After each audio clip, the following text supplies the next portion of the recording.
always great to be out of Washington, D.C., but to be honest with you,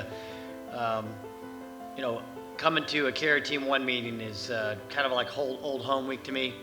There's I look around the room, a lot of friendly faces. Carriers is really where I had come from. And so while I certainly love NAVSEA and all the other work that we do, whether it's on submarines or surface ships and all the other things going on in the warfare centers, this is kind of like a parent here with their children. Don't tell anybody else that I said this, but you guys are absolutely my favorite at the end of the day, okay? There's no doubt about that. Boy, it's great to be here, and it's really good to be surrounded by friendly faces. This is bringing back all sorts of memories. So I was talking to John yesterday. I said, hey, I remember my first Carrier Team 1 thing, and it was when we were doing, I was XO of Vincent, and we were getting Vincent ready for her RCOH.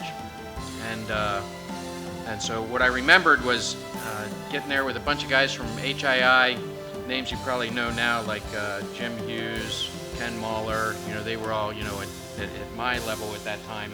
And we went out somewhere in Maryland and went like kayaking and playing dodgeball with water balloons. But it was great team building. And what's interesting to me now is, like, that was 2006. So we're looking now 2005, 2006 area. So all those years that have transpired between then and now, and the relationships that we built at that time frame endure.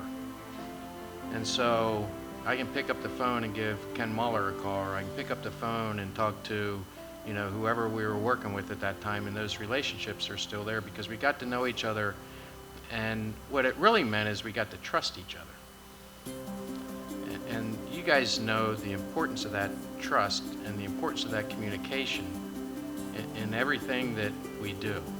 If you look at the history of Team 1, so you can kind of break it up into some periods here. So I look at kind of the glory years of Team 1 from about 2000 to 2006, 2007 time frame, where if you pulled the chart out, and anybody saw Elmer Nable's old famous chart of the availabilities, finish time, and it was a sea of green.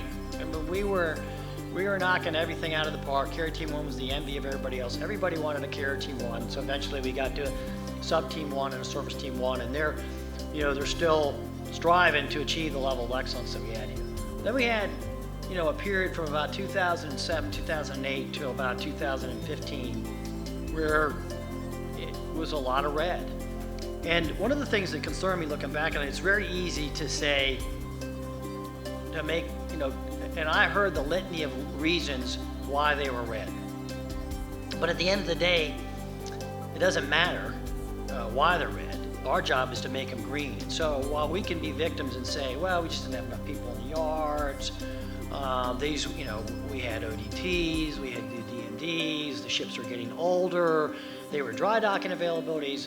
You've all heard the litany of things that were the reasons why these ships were late.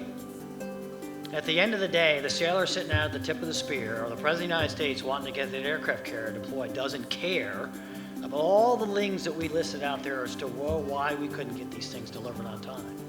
And so my challenge to you is that exactly this. If you're really going to get after this accountability and this adoption piece, don't be a victim, okay? Roll your sleeves up and figure out how to get these things done and get them done on time. Nobody cares how hard you work. They only care about the outcomes. At the end of the day, we are only going to be measured by the results. And so you really have a great opportunity here going forward with some of the stuff that's coming up. And it's all, I would tell you, since about 2016, hey, there's been some pretty good successes out there. Ronald Reagan has almost always delivered right on time out of FD&F. Theodore Roosevelt twice down here in San Diego. John C. Stennis delivered early. Norfolk Naval Shipyard got Truman out of a 10th availability early. You've got an outlier in Ike, and we need to figure that out. But a lot of successes here, so we should be happy about that. You should be proud of what you accomplished. You should be proud of what you've done in the past as well. But as I tell people in the Navy, steer by the stars, not by your wake, okay? Let's look at what's ahead of us and make sure that we get that done right. And I think the last thing I would leave you is this. So if you're, for Paul and Frank and Cliff, it's been an unbelievable run for 25 years. You'd be pretty hard pressed to find any business out there that's been in this enduring and this successful for 25 years.